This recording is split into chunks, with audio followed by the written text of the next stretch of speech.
Hey there, guys, and welcome back to a brand new Flick Pick live show every Tuesday night. I don't know which time every Tuesday night. I sort of make it up as I go every week. It depends on how much caffeine and how many energy drinks I have in the refrigerator. But thank you guys for joining me once again. We're going to talk about a whole bunch of movie topics in a little bit, especially the biggest one of the week, and then we'll talk about a few other ones along the way, and I will answer your questions, whatever it is, movie related. Post some questions down below. You guys know how this goes, but I hope you guys are doing well. I hope you have your popcorn, something cold to drink, something delicious, something cold, maybe 3 ice cubes, no more, no less. Yeah, it's just nice to be here, guys, because what else is there to do? There's nothing to do. All right, so let's dive into the main topic, and the main topic I want to talk about is hashtags. They do make a difference. Who ever would have thought in 2021 we would be seeing the Snyder Cut finally come to fruition after years and years of everyone crying and complaining on the internet? Well, you guys did it. The big corporation gave in, and I want to talk all about that. And I want you guys to chime in and let me know what you think about the upcoming Snyder Cut, and I'll share my thoughts because I have a lot of thoughts on this, and I'll be honest with you. This is something that I didn't think would ever happen, but it took a lot of things culminating at the same time to make it possible.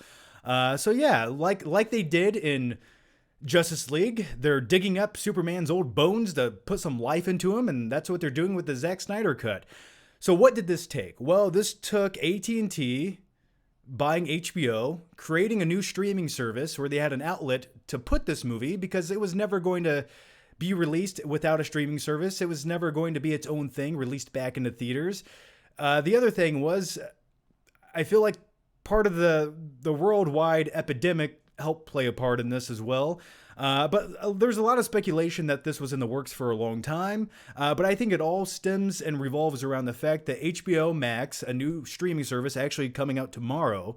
And by the way, guys, if you have AT&T, if you have, I believe, the phone service or the internet service or TV service with AT&T, you guys get free HBO Max for 1 year. So look into that. I figured I just found that out a few days ago that I could get it for free. And I was like, I can save $14.99 a month. Okay, I'll be there. But let's really dive in to the Zack Snyder Justice League cut. Now, from a business perspective, this is a smart move. It's sort of like one of those things. What do you have to lose by pleasing hardcore fans of comic book movies? And I'm one of those people that I watched the Justice League, and you know what? To be honest with you, before I dive in and give some criticisms on the Justice League, because I know how the internet works, I know how YouTube goes, I need to accreditate myself as a fan of comic books and comic book movies and Batman and the Justice League. So let me do that very quickly. I have the DC movies. I have the Justice League on 4K. I have Wonder Woman on 4K. I have Aquaman on 4K. I have Batman v Superman on Blu-ray. I couldn't bring myself to upgrade it to 4K. Oh, hang on. I have more things to accreditate myself. Hang on.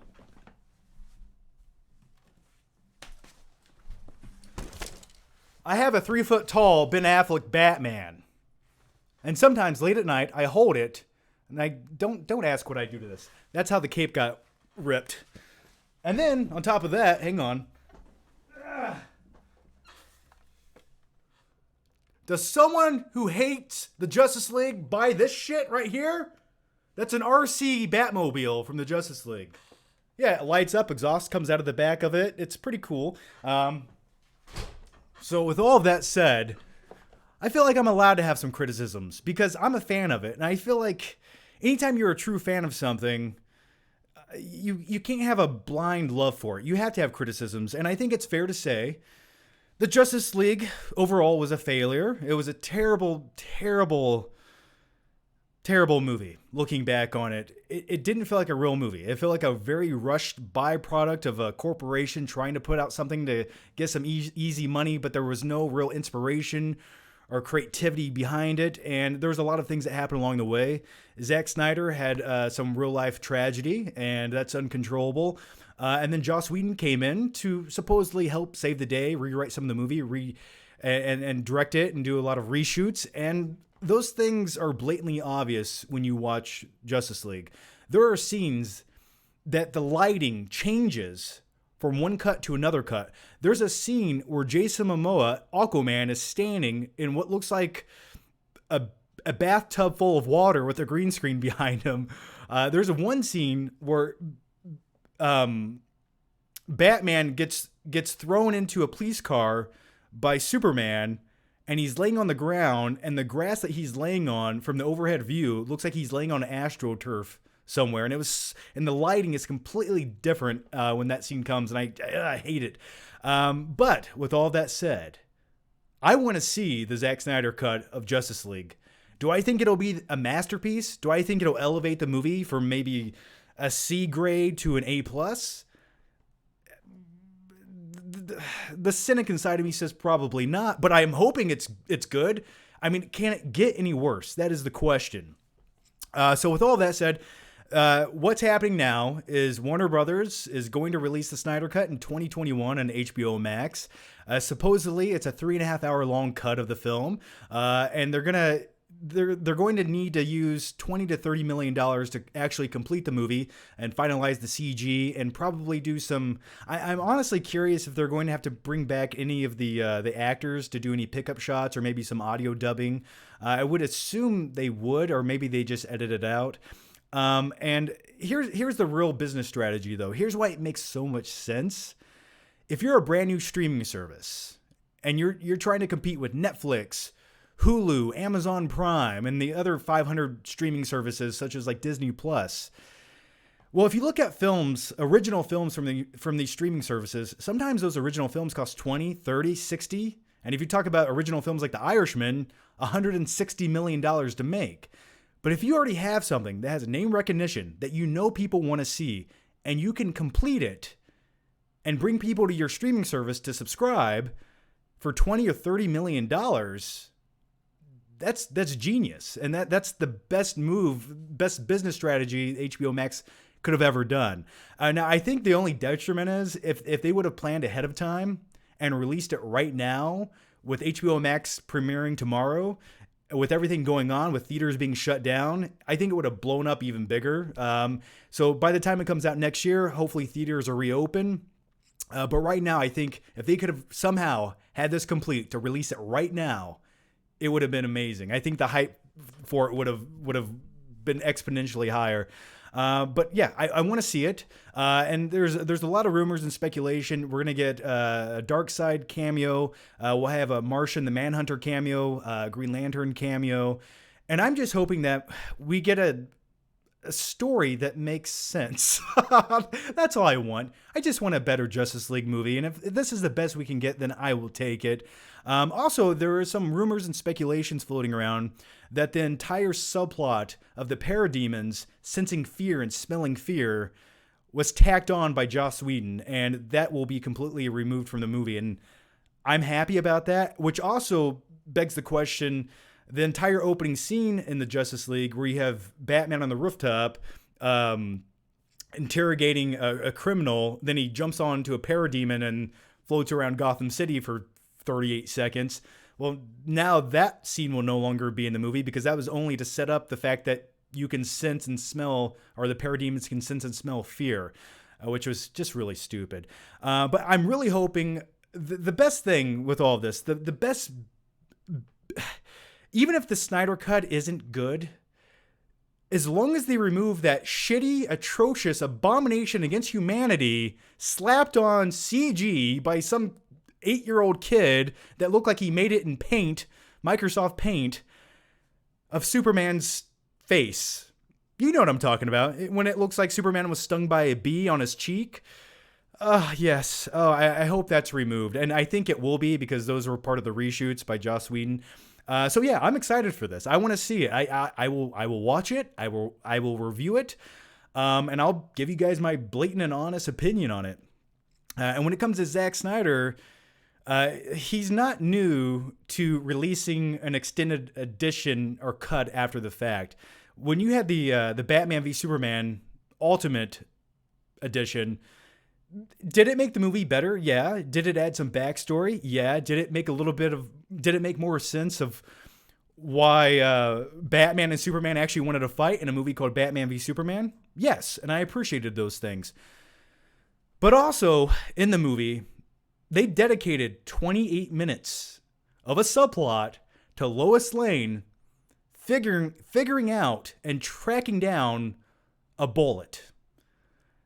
Now, I'm not saying that didn't need to be in the movie, but did it need that much screen time of Lois Lane? Like, I don't know about you, but when I go see a Batman v Superman movie, oh yes, give me that major subplot of Lois Lane. I need some more of that.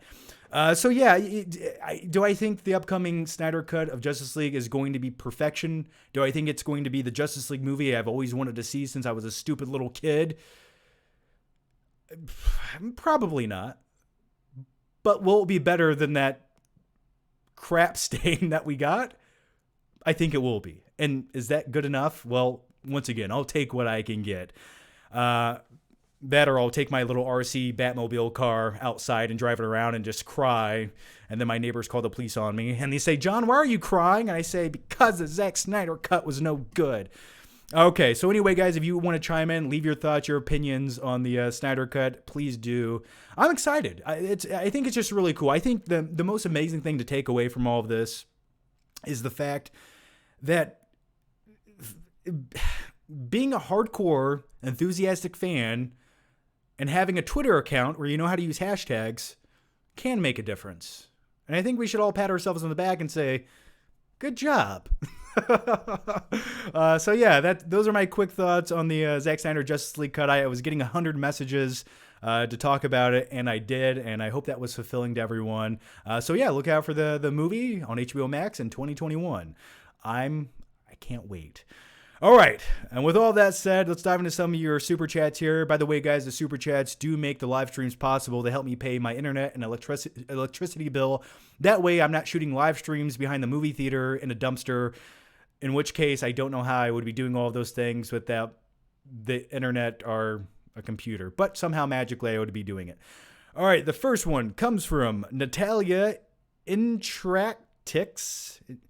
Hi, John. Love the show. What are your thoughts on Orphan prequel about how Esther Lena became the way she did in The Orphan? Great question. Unfortunately, I don't think I ever watched The Orphan. I know for a fact I did not, so I don't really have a lot of content or context to put with your question. I wish I did. But yeah, I've heard from people it's a good horror film. I just never got around to watching it. Carter Lovejoy. Hashtag release the Stuckman cut. Release the Flick Pick cut. It's 87 minutes. It costs $80 million. It's 5 hours long. And it's marginally better. The other thing is, they're now with hashtags having the power they do.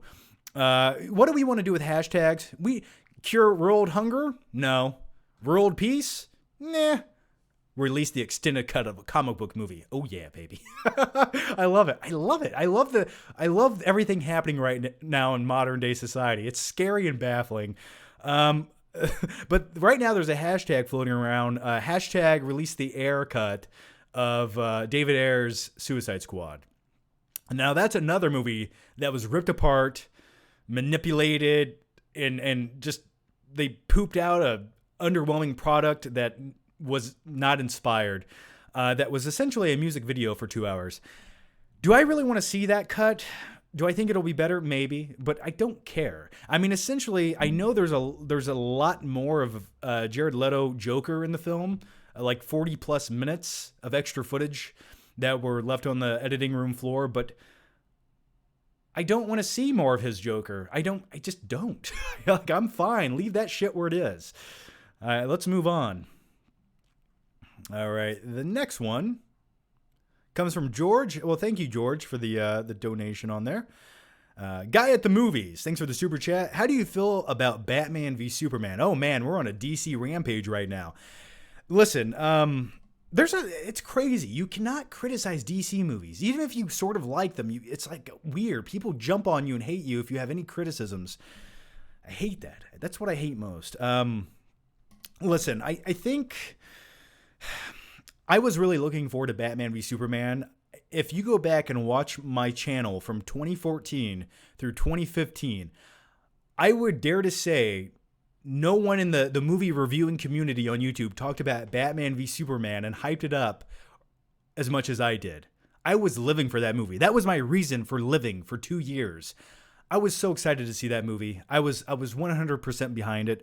And I always said this. I remember seeing this in a Q&A video in 2012 that someone said, what would you like to see in the next solo Batman movie after Christian Bale? And I said, I would like to see a Zack Snyder version of a Batman movie, sort of like what he did with Watchmen. And we sort of got that. And was it what I wanted? Not necessarily. I think it had too many ideas, and it suffered from pacing issues. It suffered from casting Jesse Eisenberg as Lex Luthor. I do say, sir, I have a good idea. My father, that was a little bit odd. And by the way, in the Justice League Snyder Cut, I guess there's a lot more of Jesse Eisenberg as Lex Luthor.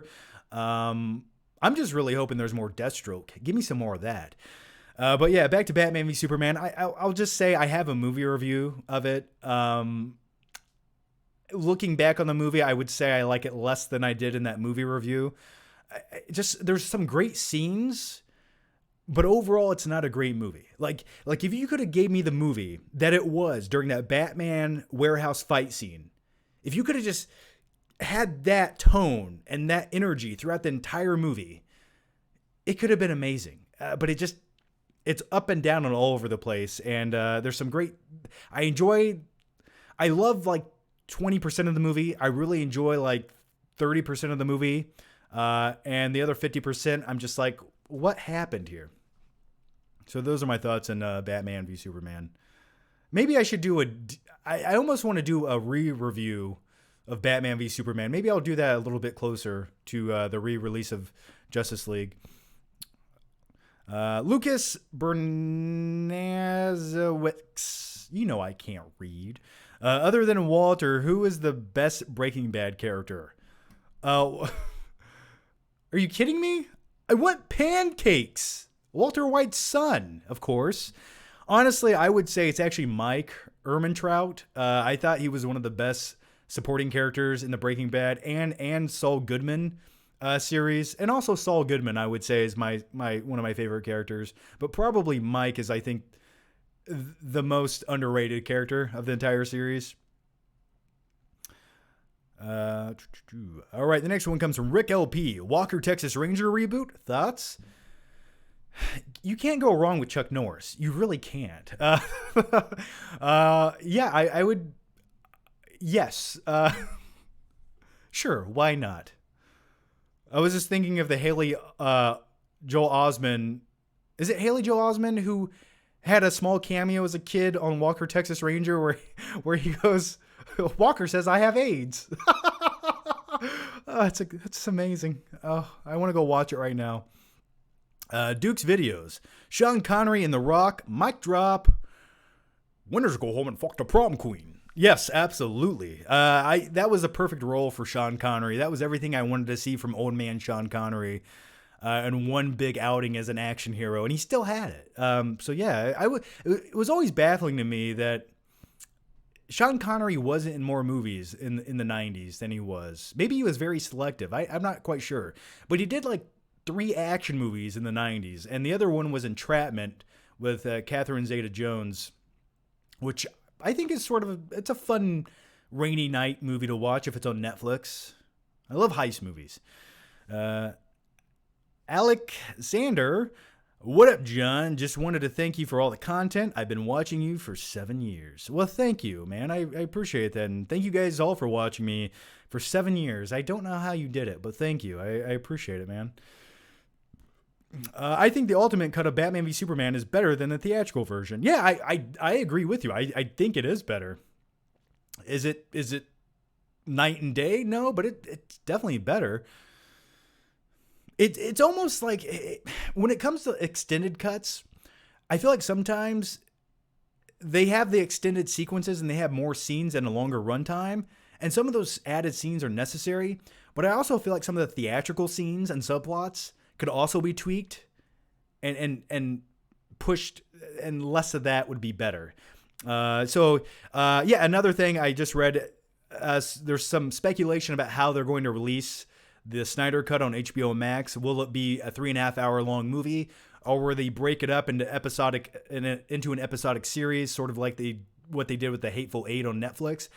And I think breaking it up into maybe a 3-part series would be great. I think releasing it either way would be great, but maybe they can milk it a lot more if they break it up into 3 parts.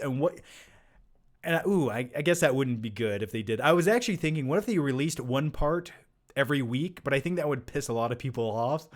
So maybe I would just prefer to watch a 3.5 hour long cut of the movie and just watch it and be done with it, rather than just breaking it up. The next one comes from Mark Lee. Thoughts on T2 4K conversion? I'm actually going to talk a little bit more about that in a few days. I might be doing a complete 4K movie collection video because I know a lot of people have asked for it, and it's a much smaller and easier and shorter video to make than talking about every single Blu-ray back there behind my head. But I will say this.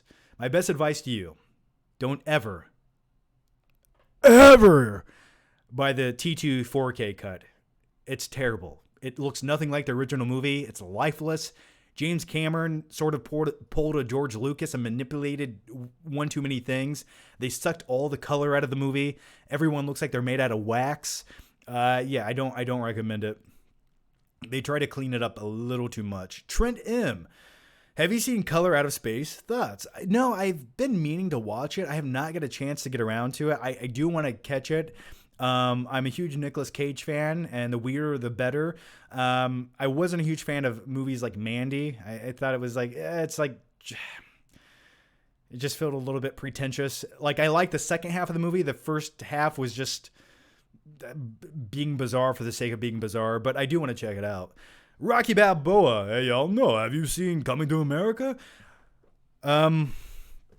Yes, of course. Yeah, that's a classic 80s Eddie Murphy movie. I prefer Trading Places if you want to talk about like an 80s comedy starring Eddie Murphy. But yeah, I know they're making a sequel / remake of Coming to America, and I'm curious to check it out.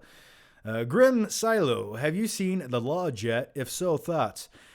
No, I actually have it on a list of movies to watch. I want to watch. There's nothing I enjoy more than a good horror film. And there are very few and far between good ones, like actual quality, suspenseful ones that don't have jump cuts and loud noises that get eerie and immersive, and that's what I need. I do want to watch The Lodge. I've been meaning to watch. I just have not had time lately. Connor Hart, have you seen Sopranos, and what should I do tomorrow? What is tomorrow? Wednesday. I don't know. It just depends. Chill out, watch a movie, watch Texas Chainsaw Massacre, and do some setups in your living room. Whatever you want to do, man. You can do all of it.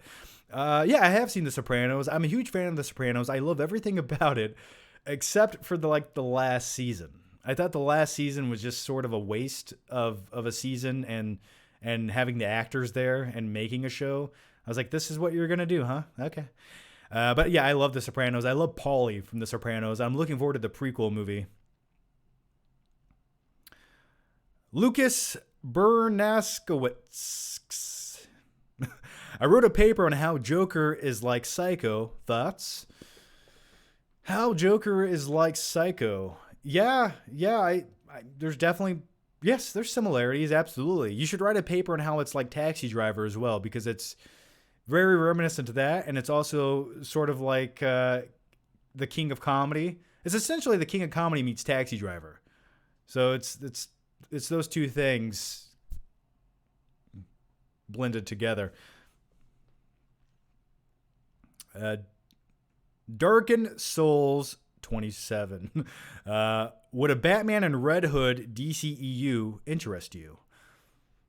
Sure. Yeah. I like Red Hood. I think that's one villain that would work very well in the upcoming Robert Pattinson Batman movies at some point. I could see that happening. I remember that was rumored at one point, like 5 years ago. I even made a movie news video talking about that exact same thing. I need to go back and watch that. So many rumors and speculation. Hashtag release the butthole cut. Absolutely. Hopefully that comes to Disney Plus soon. The next one. Do you think we'll ever get a Tom Green out of Freddy Got Fingered? Do you ever think I don't even know what that means. Natalia Enchantrix. Have you seen the American version of One Missed Call? Can't stop laughing at the trailer and would probably laugh all the way through. I don't think I have. No, I have not. No. I refuse to watch bad movies. I'm at a point in my life where I don't have it in me to do it anymore. I'm just like, I only have so many years left. I'll just make a judgment call on certain movies, and that's just one of those I just knew I did not want to watch. NJ Wolf. Hey, John. Haunt is such an underrated horror film. Good to know. Okay. Which year did it come out? I'll write it down. I'll add it to the list, as Steve Rogers would say. High Contrast. Thanks for the super chat. What do you think of the Netflix watch party? Scott Pilgrim, our Marvel director, commentaries. Would you host one? You know, the odd thing is, I have been approached by multiple companies who do those watch-along host events of movies. And I don't know. I'm not really into it, to be honest. And if I was going to do one, I don't need them to do it because what they want to do is they want to use me, have you guys pay a fee, come to this watch party to watch some catalog title, and we watch the movie together. And I mean, that would be fun, but I figured if I was going to do that, I could just do that myself on a live stream. I couldn't really technically show the movie for legality reasons, but I mean, I could just do it myself. I've actually thought about, there's been a few movies I have considered doing a live stream watch along. But yeah, maybe that's a possibility. If you guys would like to do a watch along with me on a live stream and eat some popcorn for 2.5 hours, maybe 3.5 hours if we watch the Zack Snyder cut together of Justice League, that's a possibility. We can make that happen. Especially if movie theaters never open back up. What are your top 10 unpopular opinions? Because I store all top 10 on the top of my head, ready to go. I don't know, man. You can't ask me top 10 questions on the fly like this. It's too hard to organize my thoughts that quickly. I have many popular opinions, and I have many things I don't love as much as other people. Like, for instance, one of those things is I've never been a big fan of the Harry Potter franchise. I've just never been into it. I don't think it's bad. I get why people love it. I get why there's a cult-like following of it, but it just wasn't for me. I think it just originally came out at a time I was transitioning into a young boy in my teenage years, and something about the fantastical elements of Harry Potter, I was like, nah, I want to watch The Matrix or something along those lines. Thoughts on Taika Waititi for Star Wars? Yes, please. I could dig that. I think it would be it just depends on what aspect of Star Wars you want to go with it. If you want to do like a spin-off Star Wars about one of the characters, I think certain elements would work better for the way that he makes films. He definitely has the comedic tone down. So it really depends. It just really depends on which aspect of Star Wars he would. If it's one of the like the prequel to the Skywalker saga, maybe I don't know. I would be open to it. I think he's a great director though. Farrell Lovely, yes please for the live stream. So yeah, maybe I can make it happen. Burden Cole, Cobra Kai season 3, is it going on Netflix? Shoot the leg. It's a Street Fighter shirt, but with a Karate Kid saying. I don't know. Is it coming to Netflix? I don't know why they wouldn't do that. I mean, if it's owned by Google/YouTube, so I think the smart thing would be to lease the rights over to Netflix to make more money on a property that already came out over a year ago on YouTube. So it could be. Oh, you're talking about season 3. Oh. Yeah, I don't know if season 3. Is it not going to YouTube Premium anymore, or did they actually sell the rights to Netflix? because the best series YouTube has going for it for YouTube Premium is Cobra Kai. So I don't know. I don't know anything about that, actually. I just want to see it. I just need some more Johnny in my life. NJ Wolf. Haunt came out in 2019. You have to check it out. Yeah, man, I will look into it. I need a good horror flick. I'll tell you that. Secular Monk. Thoughts on playing in the movie Trivia Schmodown.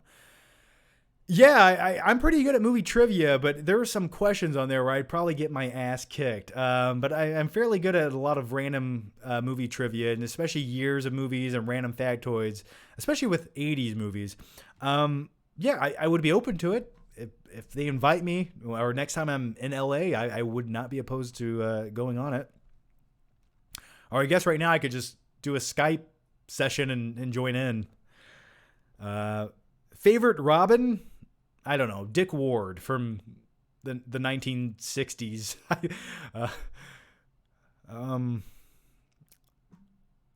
No, Chris O'Donnell. Has anyone ever said that? I don't.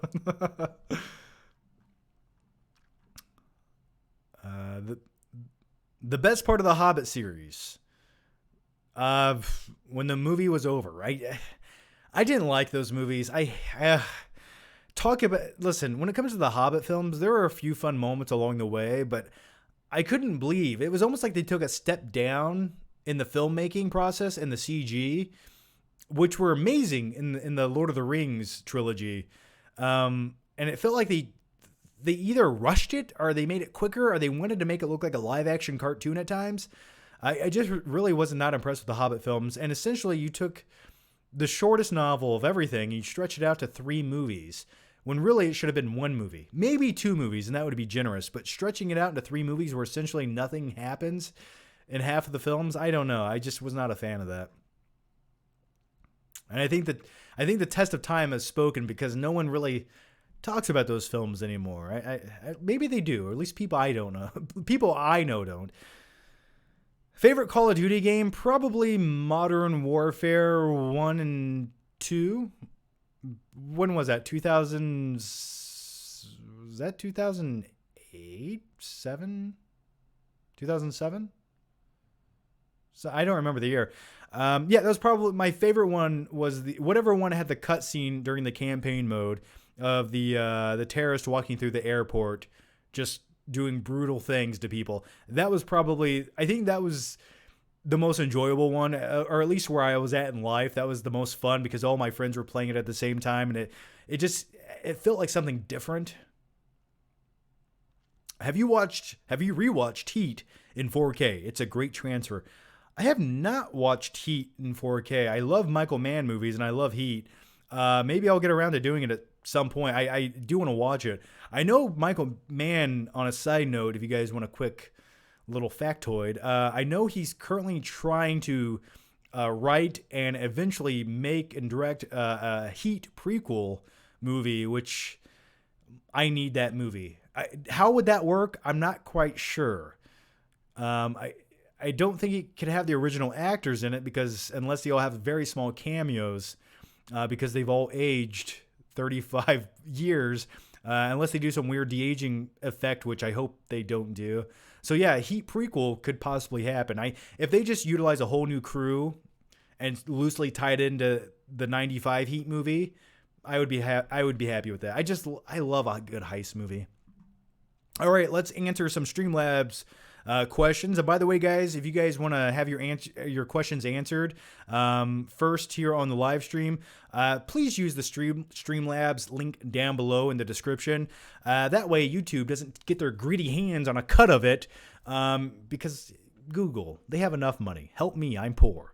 Okay, the next one comes from Ethan Clayton, which was a Streamlabs donation. Thank you, Ethan. Is the best trilogy of all time the Dark Knight trilogy? P.S. You're a Mavrog. You're a Mavrog? I don't know what that means, and I don't know if I want to, but I will take it. Thank you. I don't know if it's a backhanded compliment, but either way, I'm happy that you called me it. Yeah. Do I think the Dark Knight trilogy is the best trilogy of all time? It could have been. It probably could have been, right? had The Dark Knight Rises just been a little bit better, and that's coming from a guy who loves the movie. But I'm not blind to movies' flaws. Even if I'm a fan, I will never be blind to the flaws of a film. So yeah, I would say it's one of my favorite trilogies. It's sort of the Dark Knight trilogy and the Back to the Future trilogy both sort of share that special place in my heart when it comes to trilogies, and they both coincidentally share all the same ups and downs for me. And what does that mean? Well, my favorite of the trilogies are the second movie, The Dark Knight, and Back to the Future 2. And then the third movie is always sort of the weakest movie, but it's still good. You still enjoy the journey and it's fun. But yeah, I would say it's probably a tie between those two trilogies. I actually just watched Back to the Future yesterday when I was eating some orange chicken. I just thought you guys all should know that. Speedy Gun Chavez, does having Taika Waititi on board for the next Star Wars film give you any excitement for the future of Star Wars? Or do you think all hope is lost with Disney at the helm? Love your channel. John, take care. Well, thank you for that. We did talk about that for a few seconds earlier, but it gives me hope. I think he's a competent director. Watching Thor Love and Thunder would probably give me a little more confidence on exactly what he can do.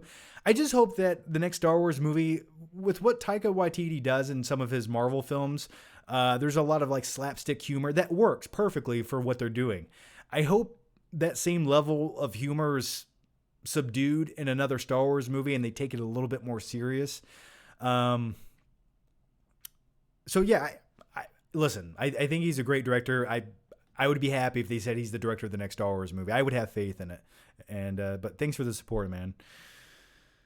All right. The next one comes from Daniel Coolio. Hi, John. Huge fan. I'm high as a kite right now. What are some good stoner films and series? Well, I salute you, sir. I salute you. Good stoner film. Okay, there's a few, and they're very similar in tone, honestly, which all stoner films should be. Dazed and Confused is by far the best. That's the quintessential. You have to watch that. It just makes you want to go to the Moon Tower, doesn't it? That's what that movie makes you want to do, and throw a bowling ball through the back of someone's windshield. The next movie, which is so underrated in my opinion, it's Detroit Rock City, which came out in 1999, starring Edward Furlong. Phenomenal film. It's so underrated, and I need to get it on Blu-ray. I haven't watched it in a while, and I think my DVD is actually scratched to shit right now, so I need to upgrade it to Blu-ray. But yeah, watch Detroit Rock City. That's the best recommendation I can give you.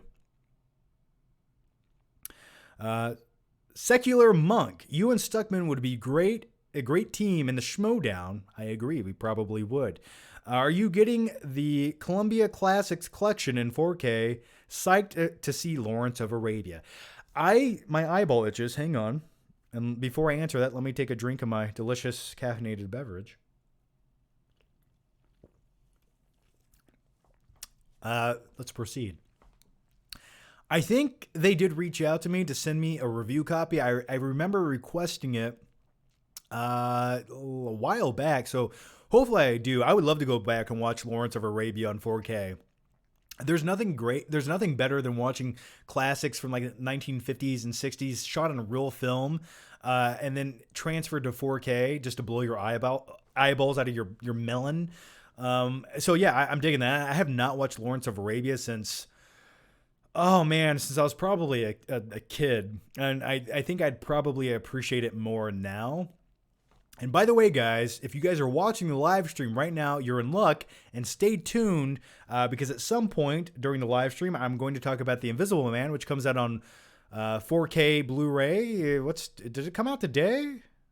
Does it come out today or does it come out next Tuesday? I should probably know these things before I open my mouth. But either way, I have 3 copies of this to give away. So I will do that a little bit later.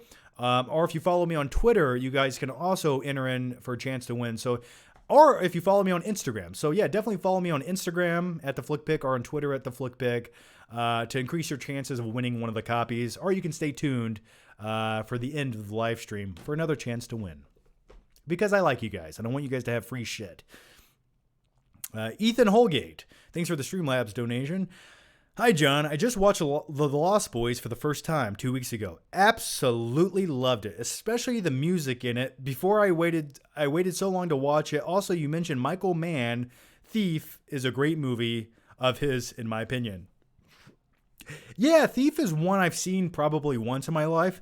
I remember liking it, but when you compare it to something like Heat, it doesn't quite hit that same level for me. And in all honesty, my favorite Michael Mann film of all time is Collateral because it's just perfection. But yeah, that's crazy. You waited so long to watch Lost Boys, and that's awesome. I hope you enjoyed Corey Haim and Corey Feldman. Nothing makes me happier and also sadder in life than watching old Corey Haim and Corey Feldman movies. It's like, oh, they're young kids having fun, and then you realize what happened to them later on in life, and you go, oh, well, that's depressing. But the best thing about Lost Boys is the saxophone guy. He's a huge buff dude covered in baby oil playing the saxophone in the most epic way possible. It's glorious, it's majestic, and it's the definition of magical and mystical. I love it. The next one comes from Robert Bartson. Thank you for the super chat, Robert. Much appreciated, man. You're very generous. Thank you for that. Worst injury you've ever sustained, and if Chris Nolan made another Batman, would you want out of it? What would you want out of it? You know I can't read. The worst injury I've ever sustained. I've had a few, actually, and they all stem from childhood. Most of them are mental. I'm kidding. The worst injury I've ever sustained, one time when I was a kid, I was riding a four-wheeler, an ATV, through a field, and there was a big metal trailer in this field, and I wasn't paying attention, and I saw it coming, and I slammed on the brakes, and I slid into it, and my knee hit it, and I fractured my knee. That sucked. And then, and please don't make fun of me, okay? Just hear me out for a second. I was in cross country in middle school, and we were practicing, and one of the drills was to run backwards at full speed, which was just a bad idea. My coach was a moron for making us do this, so I blame him for this. And I was running full speed backwards, and I fell, and I put my hands down, and I ended up fracturing both of my wrists ever so slightly. And then I remember the same day, I went up to my coach, and I was like, hey, I just fell, and both my arms hurt really bad. And he took both my arms and shook them like this. He's like, oh, you're fine. We're going to go on a 2-mile run now. So I remember running probably like 300 feet into that 2-mile run. And I was like, screw this. I turned around and went back to the school. I laid down on the floor. I wanted to call my parents on a payphone because this was before smartphones and everyone had a cell phone.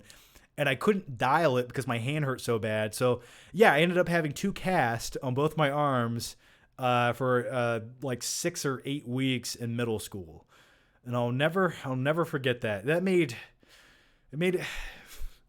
being a young man very difficult. Oh, we should take a break right now, but we won't. Okay. The next one, Christian Baller. Do you not? I'm sorry to answer the next part of your question. Yes, I would love if Nolan came back and directed another Batman film, but it sort of feels like Matt Reeves is sort of doing what Nolan might have done in a new incarnation with another Batman in a way, if that makes any sense, sort of keeping it grounded in reality. So I guess the direction Matt Reeves is going with it more or less is what I would like to see. Christian Baller, do you not consider The Big Lebowski a stoner film? My sincerest apologies. I do consider it a stoner film. One of the ultimate stoner films of all time. It skipped my mind. I'm so sorry. Yes, absolutely. That is one of the quintessential stoner films. I was just trying to think outside of the box. Yeah. Well, hey, man, there's a beverage here. I love that. I love that so much. We actually talked about The Big Lebowski for a few minutes on the newest episode of my podcast, which you guys can listen to if you guys join me on Patreon. But yeah, we talked about. I remember we talked about that, and we talked about how great John Goodman has one of the best supporting roles or characters of all time in The Big Lebowski. Like, he should have won an award for that performance. Just phenomenal. M, thank you for the Streamlabs donation, M. Much appreciated. What's up, John? You are a freaking legend. First and foremost, my question today is, why is Crazy Jason so goddamn hung? My boy really lets his shit hang, and those ladies, we need that demigod of a man to come back. I feel like that's Crazy Jason that left that. But either way, yeah, he's fine. I sort of texted him the other week. I wish he would make more videos, but he's doing well. As for the other part of your comment, I have no comment. I do not know. Greg, any thoughts on Time Cop? Probably the best Jean-Claude Van Damme movie ever made. Yeah, I would say that's probably the best movie he's ever made. Is it my favorite movie of Jean-Claude Van Damme?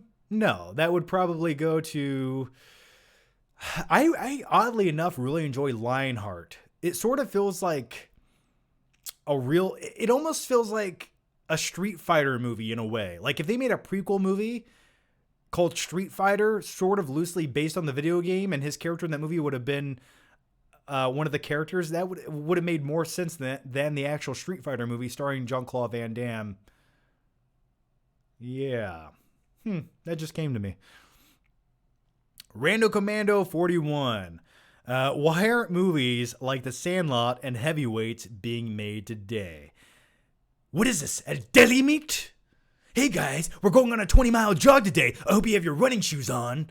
I love Ben Stiller in that movie. Phenomenal. Oh, I love dickhead characters who are over the top and crazy. I feel like I base my life on that. But yeah, it's... Sandlot also, I think, is one of my favorite films of all time. One of the best coming of age films ever made. Yeah, it's weird. Things like Heavyweights, I feel like it's almost in the PC environment of Hollywood that we live in today. I almost feel like they would not pull the trigger on another film like Heavyweights. And that's unfortunate because it has a great message. Yeah, it's just the culture we live in today. That's the unfortunate thing. Films like Sandlot could definitely be made. It's just no one's really... Those films just aren't getting the budget, the time that they need, or the spotlight. And it's all about name recognition nowadays and making $200 million movies and making original screenplays are just a rare commodity these days. I wish streaming services like Netflix would make more movies like Sandlot, or maybe streaming service, maybe Disney could start producing more budget-friendly films like Sandlot and doing things that route, which would be nice. That would make a lot of sense for Disney to actually do. So I would love more movies like that. It's just right now in the environment we live in with the studio industry, it's just not one thing they're on. It's not a priority, which is unfortunate. You know, I would love more movies like Stand By Me, for example. Just give me more of that. And then I guess we sort of did get it. We got the movie Mud with Matthew McConaughey, which was sort of had like a Stand By Me vibe ever so slightly, but all right. I'm rambling on now. The next one comes from Brevins Flicks and Games. Hope you're doing well, Brevin. Always here during the live streams, and I appreciate the support, man. Hey, John. Hopefully the Snyder Cut is an improvement. Also about me, I'm from Louisville, Kentucky. Recently did my review for RoboCop, and I was wondering if you can do me a favor. What's the favor? I'll tell you what, Brevin. I know you have a channel. I'll give you a shout out right now. I hope that's the favor. So definitely, if you guys want to watch an up-and-coming, smaller YouTuber, definitely check out Brevins Flicks and Games. Go watch his RoboCop review. Give it a like.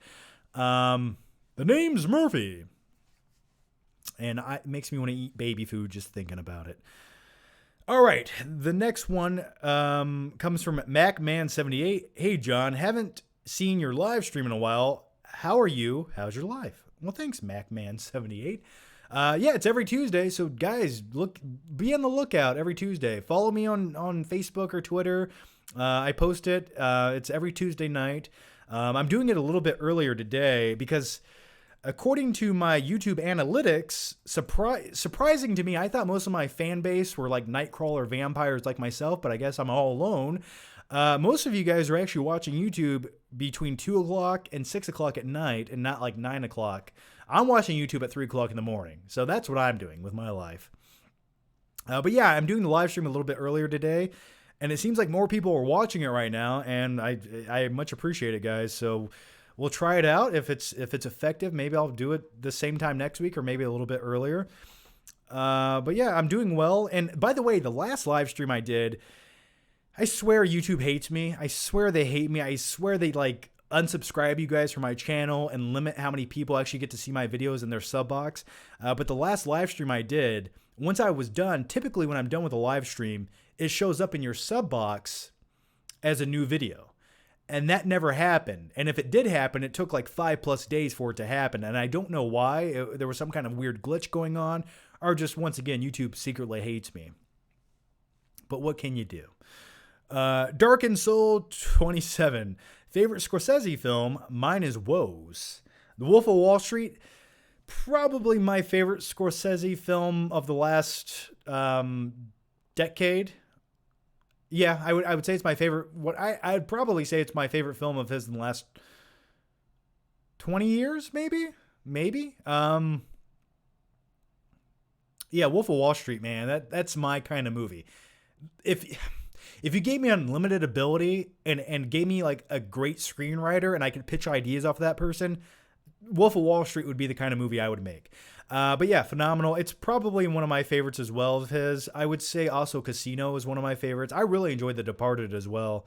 I'm trying to think of another maybe underrated. Oh, actually, I'm crazy. I think my favorite Scorsese film of all time is, and it's still timeless to me, I still love it every time I watch it, is Taxi Driver. I think that is a film that will stand the test of time forever. I think it's one of those movies that they would never make today. And if someone did make that movie, it would never get the wide release that Taxi Driver did. And it's just one of those things that I feel like they could never recreate it as much as they would try to. Just everything about Taxi Driver, just the way it looks and that grittiness of the film that it was shot on. But then again, Scorsese for me is an actor or a director who's 70+ years old and still has that vitality, that energy to make films like an up-and-coming, aspiring, hungry director to make it in Hollywood. Like, he's not doing the same old crap every movie. Like, the humor in his movies, it feels updated for every new decade that the film comes out in. And Scorsese could just keep making movies like I don't know, like Goodfellas, for example, but he keeps introducing something new every decade. You had Shutter Island, you had Wolf of Wall Street. So yeah, but to get back to your question, yes, I really enjoy Wolf of Wall Street. John K. Hey John, what did you think of The Sandlot 2? I believe I watched 15 minutes of The Sandlot 2, and for me, when you're watching something like The Sandlot, which is like one of my favorite flicks of all time, and then you watch The Sandlot 2, which sort of just feels like a direct-to-video movie. It just feels like a letdown. I'd rather just go back and watch the first Sandlot. Ari, whoa, thank you, Ari, for the Streamlabs donation. Much appreciated. Very generous. Thank you for that. I wish I could hold you right now, Ari, and give you a high five. But I can't do that because we have to keep the 6-foot distance rule. But either way. Have you seen the 2013 show Hannibal with Mads Mikkelsen?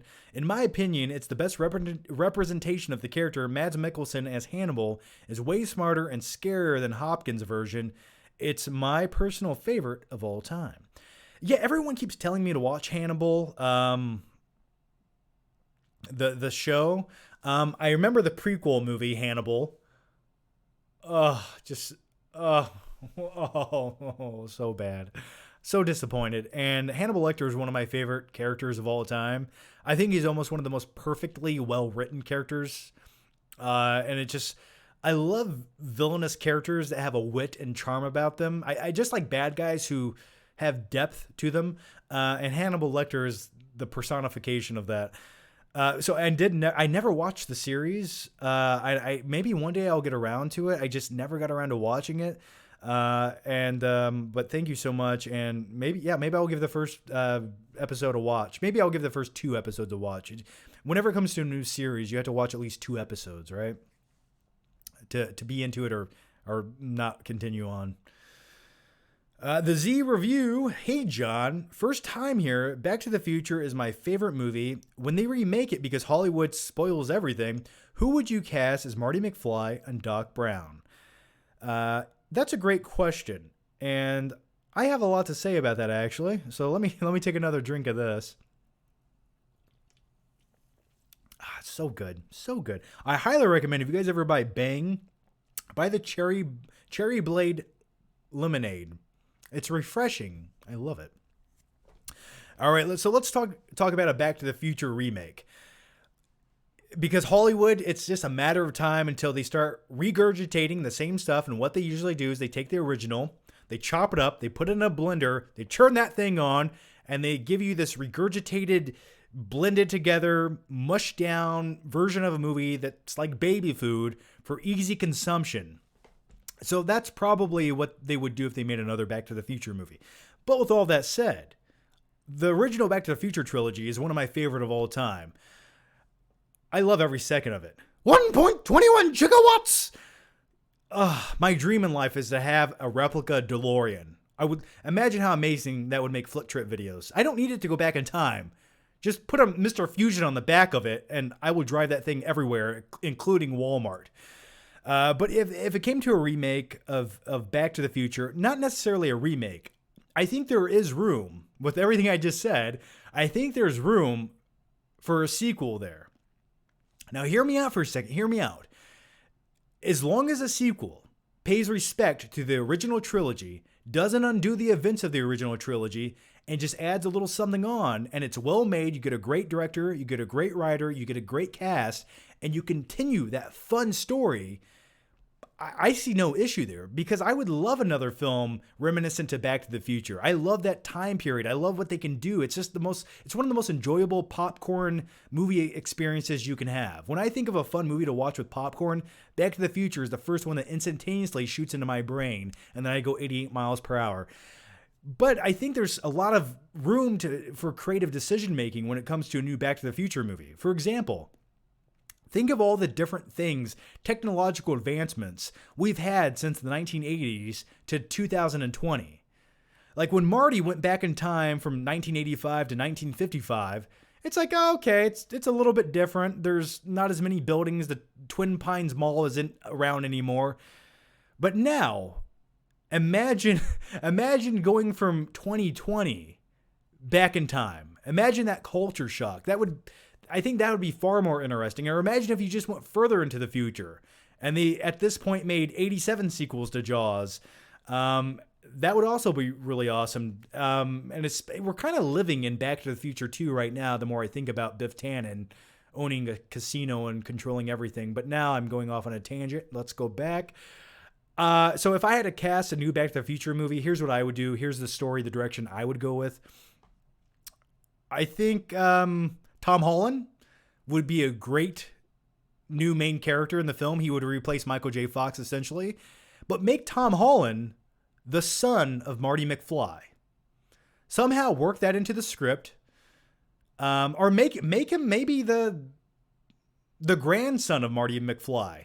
And have this next movie take place into the future. Make it take place in the year 2045. Whatever year makes the most sense for Tom Holland to be the grandson of Michael J. Fox's character Marty from Back to the Future. And then have him do whatever he wants to do in the future or go back in time. As long as there's a cameo by Christopher Lloyd as Doc Brown at some point in the movie. Somehow they work that into there. Or maybe it's Doc Brown, who has had another rejuvenation. He went to the rejuvenation clinic again like he did in Back to the Future 2, and he looks the same age. That would be fun.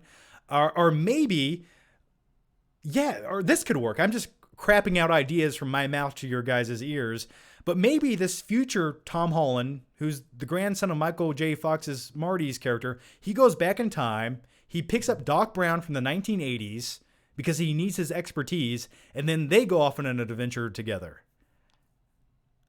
Yeah, and you could always have a Michael J. Fox cameo somehow in there, or as an old man with some prosthetics.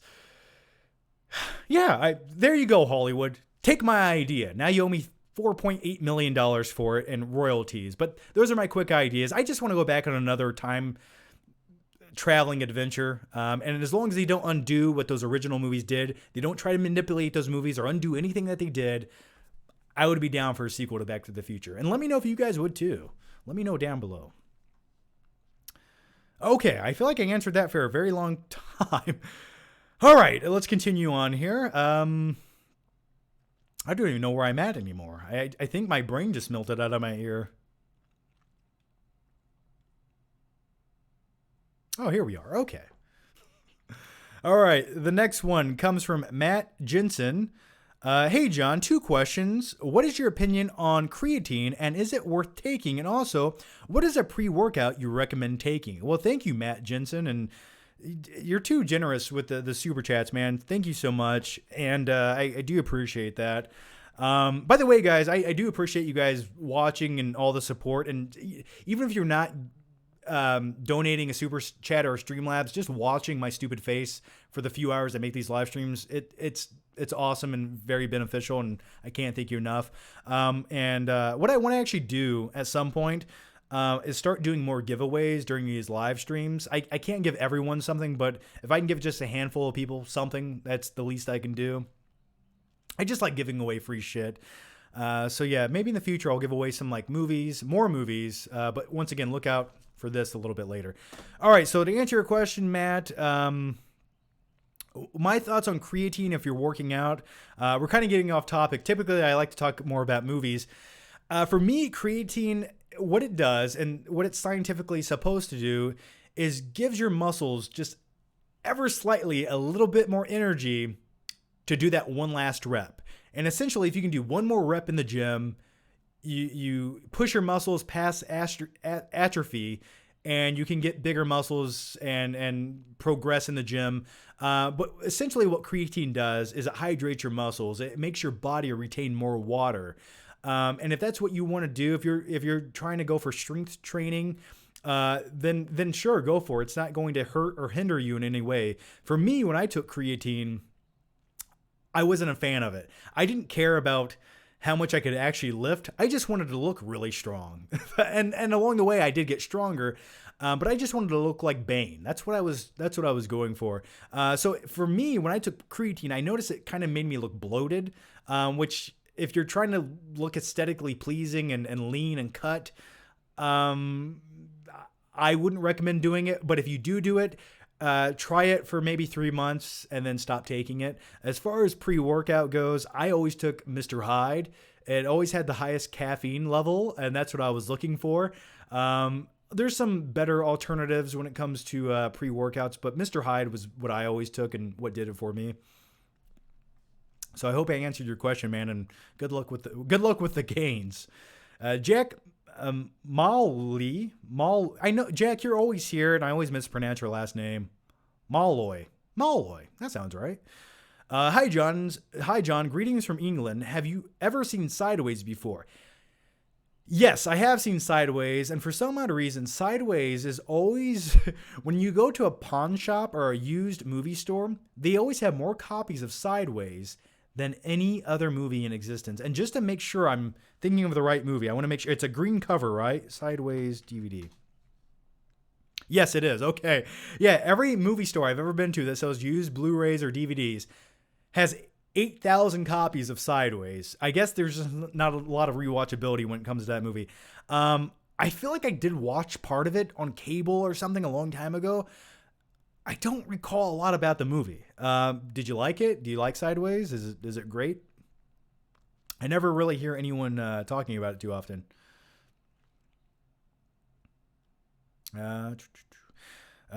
Django Fett 420, thanks for the Streamlabs donation. What up, John? I'm curious, what are your thoughts on the films Crank 1 and 2? Also, I'd like to know your thoughts on Jason Statham as an actor. Loving your streams and the content, brother. Keep it up. Well, thank you for that.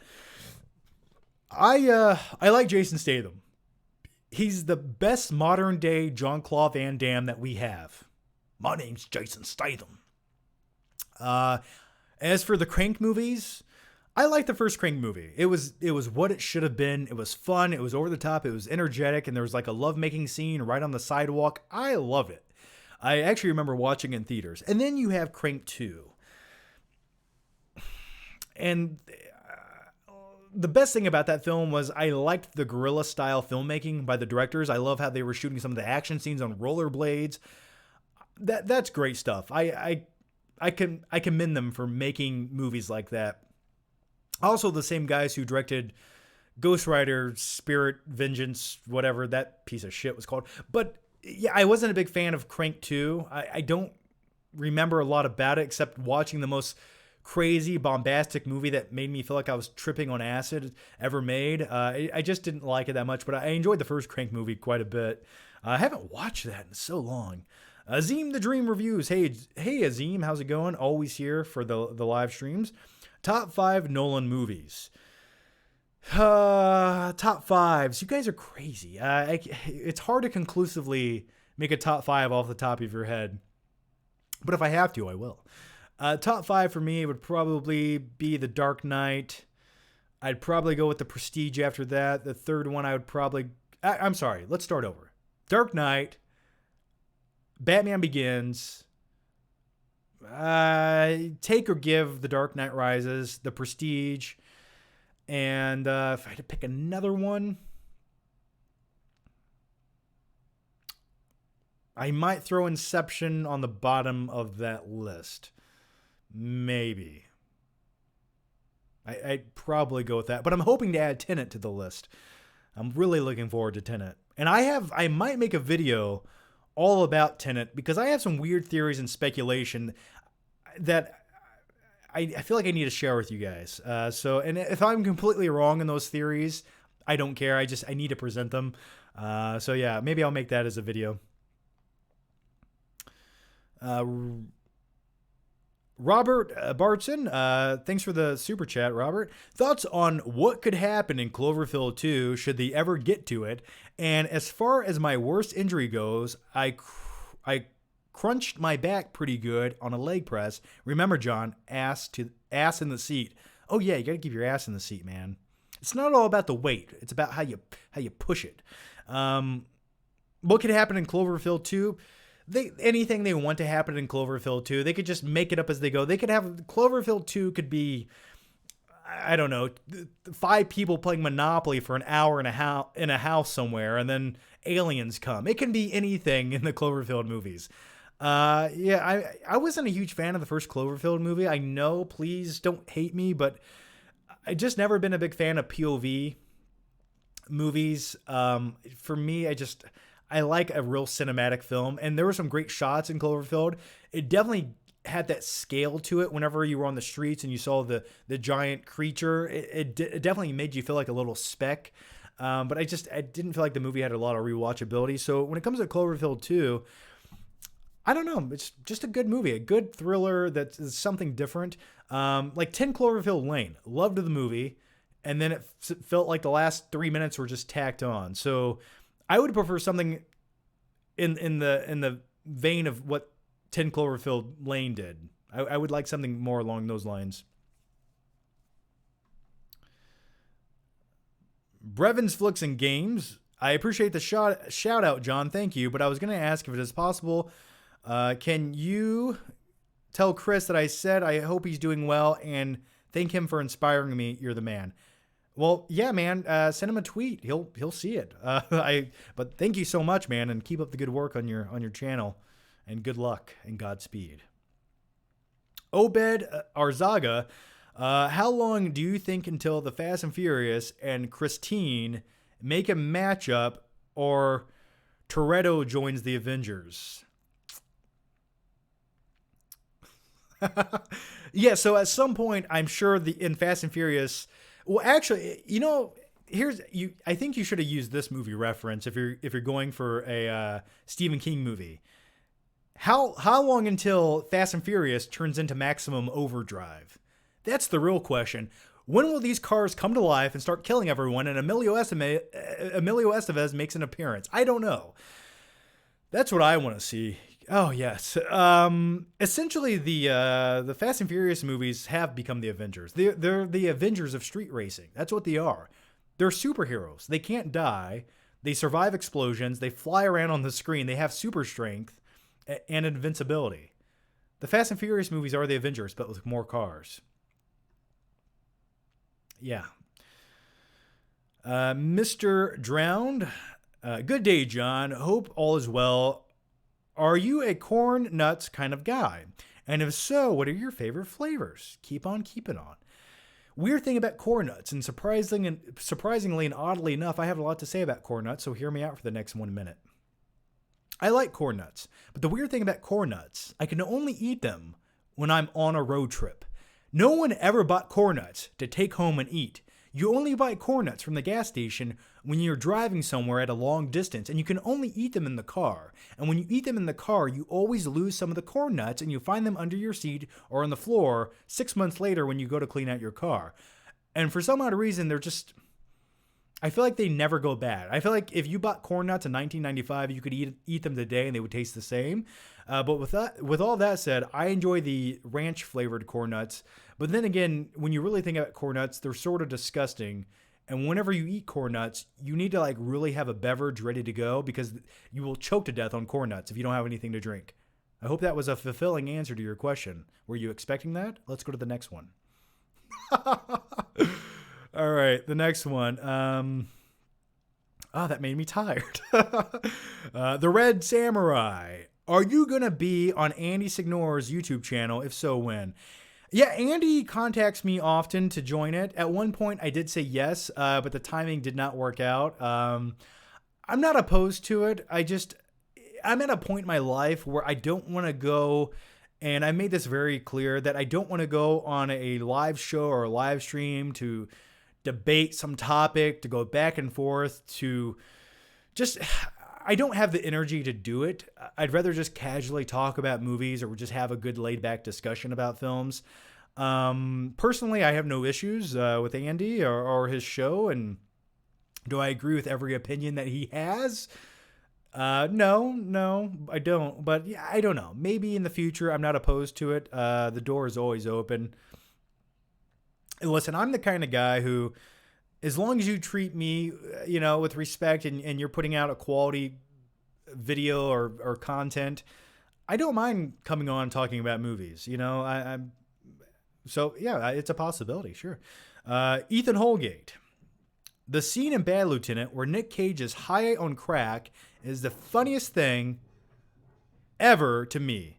There are so many funny scenes but my favorite is also, which Deadpool movie do you like the most, or do you like them both equally? I feel like I got a little mixed up on your question there, but to answer it, yeah, any scene in Bad Lieutenant starring Nicolas Cage is amazing. It's truly... I'm just happy to be alive, and I'm happy that we had the gift given to us known as Bad Lieutenant with Nicolas Cage. I've never laughed more in a theater. And to the point where I almost choked on my popcorn more than when I watched Bad Lieutenant in an art house theater back in, 2009 or 10? Absolutely phenomenal movie. My favorite scene, though, if you want to talk about Bad Lieutenant, my favorite scene is when the old lady comes into the door of her nursing home and Nicolas Cage is behind the door. Just thinking about it makes me want to laugh. Which Deadpool movie? At one point, I thought I might have liked Deadpool 2 more because I'm a huge fan of the Juggernaut. But I would probably say the first Deadpool is the better movie. Mr. K.W. Jones, thanks for the super chat, Mr. K.W. Much appreciated. Ben is the perfect Batman. Going up against Joe Magnolia. I feel like I'm saying that wrong, even though I'm reading it. Would make our nipples hard. Joe teased a confirmation with Batman in the Snyder Cut. Do you think we'll get an amazing fight scene with Ben and Joe? Yeah, I actually was aware of that. I follow him on Twitter, and I guess he alluded to the fact that there might be more Deathstroke in the Zack Snyder Justice League cut of the movie, as opposed to the 5-second cameo he has in the theatrical version where he shows up at the end on that yacht. That would be phenomenal. That would be amazing. It just begs the question: at what point in the movie do they introduce that? And where does it work into the story? I don't know. That would be great though. That's like a dream come true if you could have a Batman fight scene with Deathstroke. They actually have a video game cutscene of Batman and Deathstroke fighting, which is pretty badass as well. But yeah, that would be great. And the other thing is, yeah, just give me that. I would be if the movie concluded with that, I'm fulfilled. That's all I want to see. I would be happy. It would sort of be like Batman v Superman. The movie's not the best, but you have that really cool fight scene with Batman in it, so okay, it's fairly acceptable, I guess. Yeah, the other thing is with the Snyder Cut, and I forgot to mention this in my the segment in the beginning of the live show, but I also want to add this. When it comes to the Snyder Cut, they've had 3 years, or at least Zack Snyder has had 3 years to think about this, look back on it, and it's a very strong possibility that that original Snyder Cut, if it ever did truly exist in some form or fashion, what we get next year might even be different from his original concept or what they originally intended with the Snyder Cut. And what I mean by that is when you have 3 years to think about something and perfect something, you're going to make more changes. So who's to say that Zack Snyder right now, when HBO hands him, or Warner Brothers hands over another $30 million to finish it and finalize it, who's to say that he doesn't go back into his Snyder Cut script and revise a few things to maybe even make it better than it would have been if we got the Snyder Cut 2 years ago. So it will be a better product today than it ever could have been. So with that said, I keep saying with that said, shut up, John, stop saying that. That's what, but imagine this. Imagine if that Batman Deathstroke scene technically was never in the original Snyder Cut of the movie. It never existed. Maybe it was just an idea. But now with $30 million more, what if you could get I always mispronounce his name. Deathstroke, Joe Magnolia. I feel like I'm saying his name wrong still. Magnolia or Magnolia. And Ben Affleck back to do a reshoot sequence of that fight scene and place it in the movie where it works best. Wouldn't that be amazing? Like, imagine if you go back and add some more reshoots to the Snyder Cut, but they'd actually enhance the movie even more. I don't know. I'm just speculating right now, but like, just imagine if they just went out of their way to make this as good as they possibly could. I don't know. Just a random thought off the top of my head.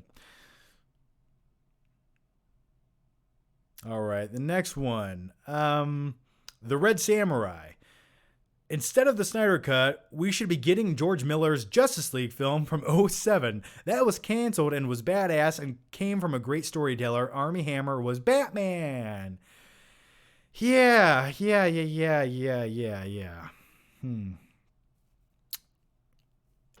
I'm going to slightly disagree with you on this one. Listen, I'm a huge fan of George Miller. I really am. I love Mad Max Fury Road. I think it could possibly be in my top 20 of all time. But I feel like it might have been for the best that that never happened. But then again, maybe it would have been better than the Justice League movie. I don't know. I just feel like that was a mess. Like, there was no real build up to the movie. They were just throwing people into it. It wasn't going to really make any sense with the current Dark Knight films that were going on. It would have been sort of a mess of a movie. And Armie Hammer's Batman, I don't think that's a great casting choice. I really don't. I don't think he has the charisma. And then, Batman's supposed to be this brooding, intimidating character. But I just, Armie Hammer does not do that for me. I think he's sort of just a bland guy who doesn't really have that screen presence for me. And I think, I'm almost happy that didn't come out. But would I have liked to have seen the George Miller version of Justice League? Sure, why not? But I think it might have been for the best. But then again, who knows? All right, guys, I'm going to take a quick break. I will get to the rest of the questions, the super chat questions and live stream questions in just a few minutes. I'm going to take a quick break. Don't go anywhere. Go refill your popcorn, put some more ice cubes in your drink. I'll be right back answering more movie questions in just a few seconds, and I'll be back.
Tell me, do you bleed? You will after you watch the Snyder Cut. Okay, I'm gonna put this back. I was having too much fun with it. Don't fall. Come on. Okay. All right, guys. I hope you guys are back now. I hope you guys have your refreshments ready to go. Whatever you're doing. I just hope you're back now. All right, let's continue on. There was a question here I missed a few seconds ago, and now it disappeared on me. Oh, YouTube. Okay. Obed Arzaga. How long do you think until Fast and Furious and Christine make a matchup or Toretto joins the Avengers? We did talk about that a little bit earlier. Yeah, essentially Dom Toretto is essentially invincible. He's superhuman guy, and so is The Rock. So like I said earlier, the Fast and Furious films are like Avengers movies with more cars. All right, the next one. B-Dub3. Have you seen Turbo Kid yet? If not, please watch and review it. Oh, God, no. I can't. No, but the trailer alone is enough enjoyment. That's enough to last me a lifetime. I can't watch the movie. Turbo Kid. What was that one superhero kid movie? It was like Ant Boy or something stupid. I don't remember. Dylan Peter, have you seen The movie Speak, 2004. No, I know my pal Stuckman did a review of it. I never watched the movie. Jack Malloy has become a member. Well, yay! Thank you, Jack, for becoming a YouTube member here on the channel. Much appreciated. Josh Miller, thoughts on Jeremy Johns, and have you watched his 2019 blog videos? Yeah, I've met Jeremy once in 2012. I would say he's more or less like he is in his videos. Honestly, the videos I most watch of his and the ones I enjoy the most are his vlog videos. That's always sort of the videos I've enjoyed making the most and watching. I think they're always the most intriguing for me. So yeah, I have watched some of those. Austin just finished watching the Sarah Connor Chronicles, and it is definitely and most true sequel to T2. Thomas Dekker is a great John Connor. The show is 31 episodes in total. Do you have any desire to watch it? You should. Every week someone tells me to watch that show, and I do have a slight desire to watch it. I will give it a chance at some point. It's just so hard to start watching a new series when it's 31 episodes long. It's just like, in reality, that's a hard thing to pick up on, especially when you have so many other things to watch. But yeah, I'm not opposed to watching it. I've heard great things. And listen, I'm after watching like Terminator Dark Fate, I'll just keep watching T2 and T1 over and over and find my happy place. Brevins Flicks and Games. I always appreciate your support. Also, what I plan to do next, I'll do a special on going to the locations where they filmed Goldfinger. Exciting. Yeah, where did they film Goldfinger at? Interesting. Yeah, I always wanted to do some location videos about like where they filmed Home Alone and a few other ideas. Fun thing is in LA, where they actually film Batman's Batcave or the Bat Garage in The Dark Knight. It's actually just this warehouse room, and it looks just like it does in the movie, that you can rent for like $200 an hour. I always wanted to go there and just make a video, just some random video in Batman's Batcave from The Dark Knight, just sitting there. Maybe I'll take my little Tumblr car and push it around. But yeah. Connor Malloy. Hey John, love the videos. Have you seen Children of... I can't even see it with the microphone on my face. Have you seen Children of Men? And if so, what are your thoughts? To me, it's one of the most realistic dystopian world movies. Stay safe. Absolutely. Yes, Children of Men is phenomenal. I love that film. Clive Owen, I think it's probably it's probably that or Inside Man are my favorite movies of his. But yeah, yes, you got to watch Children of Men. And when you watch that movie, it's almost scary because I feel like we're almost going that direction at some point. Maybe not the concept of not being able to produce new children, but that dystopian future, I think, is on the horizon. Not to sound too depressing, but yeah, I always thought this when it came to Children of Men, and the director, the director is escaping me right now, but I always thought if they made a Gears of War movie, when Gears of War was a big thing, I always thought if they took the look of Children of Men and made a Gears of War movie, that would be amazing. But that's back when I played the game. The Red Samurai, you missed my last super chat, and I will go back and I will find it. And I did, and I read it, I thought already, but I guess I'm wrong. Thoughts on Matt Reeves' Superman? Yeah, I'm happy. I truly am excited for it. I've made a few videos talking about it with some speculation on my thoughts on the pictures thus far.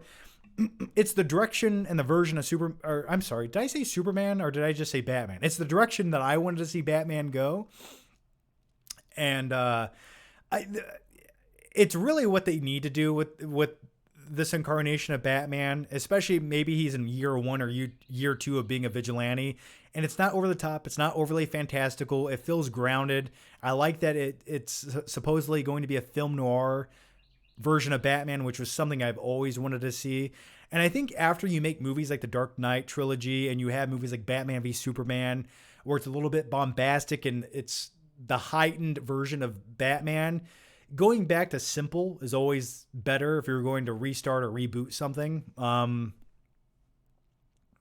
then your next part of your question was, do you like Bruce Timm's DC universe? Would love if the new DC films started taking that tone instead of Snyder's nonsense. Jon Stewart is the best Green Lantern.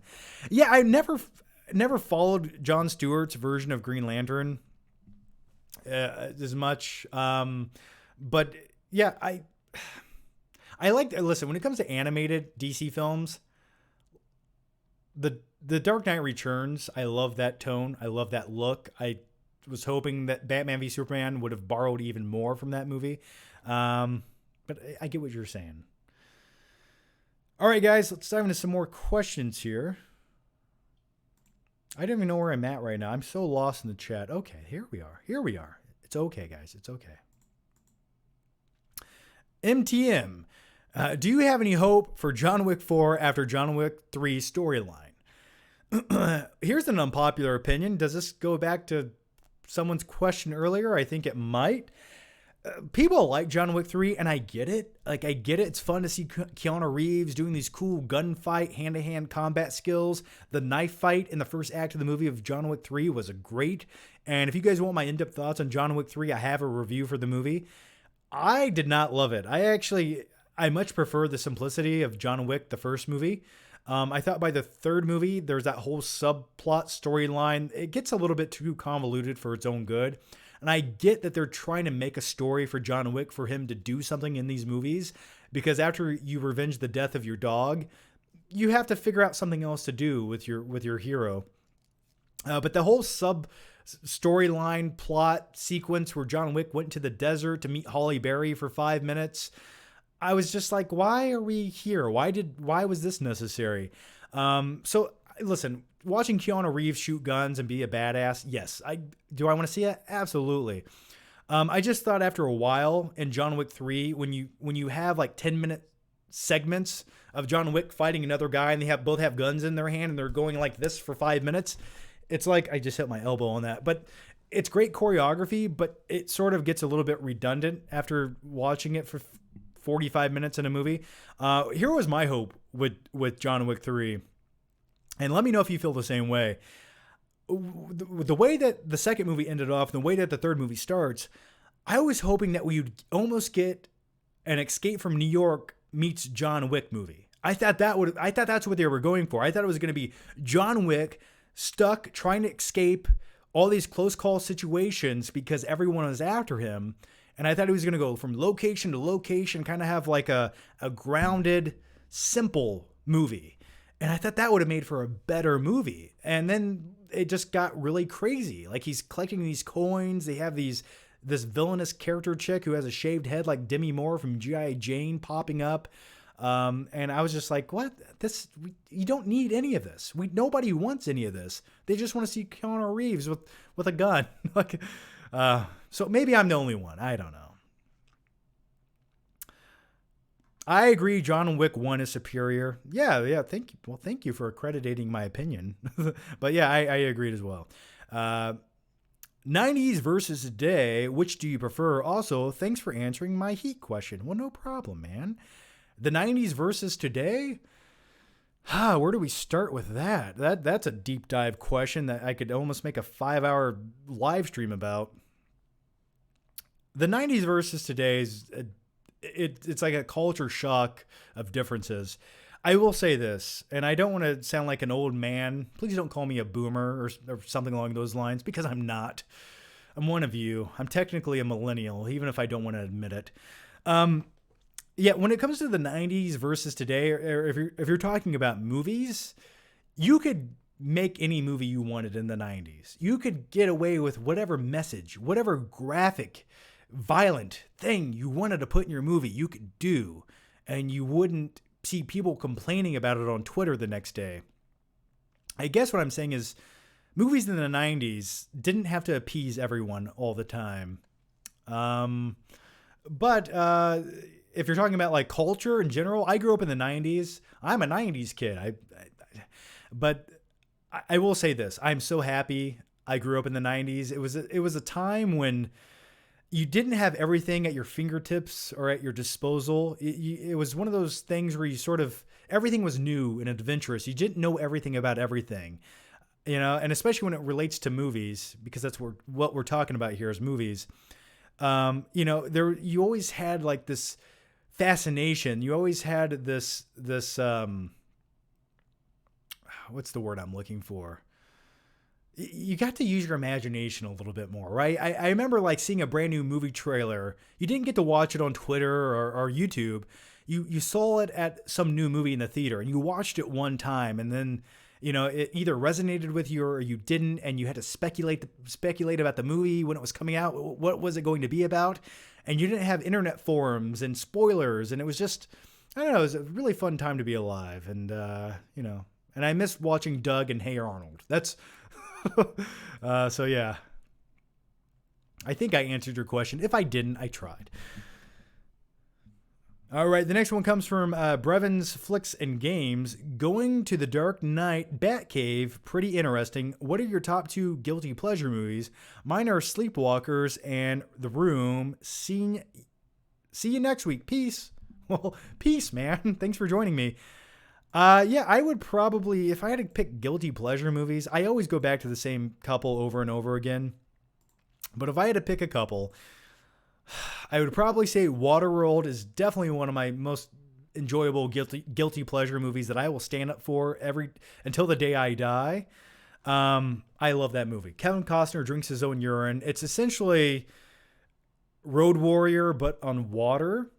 I still really enjoy it. There's so many guilty pleasure movies that I enjoy, but that's probably my number 1 movie of all time that's a guilty pleasure.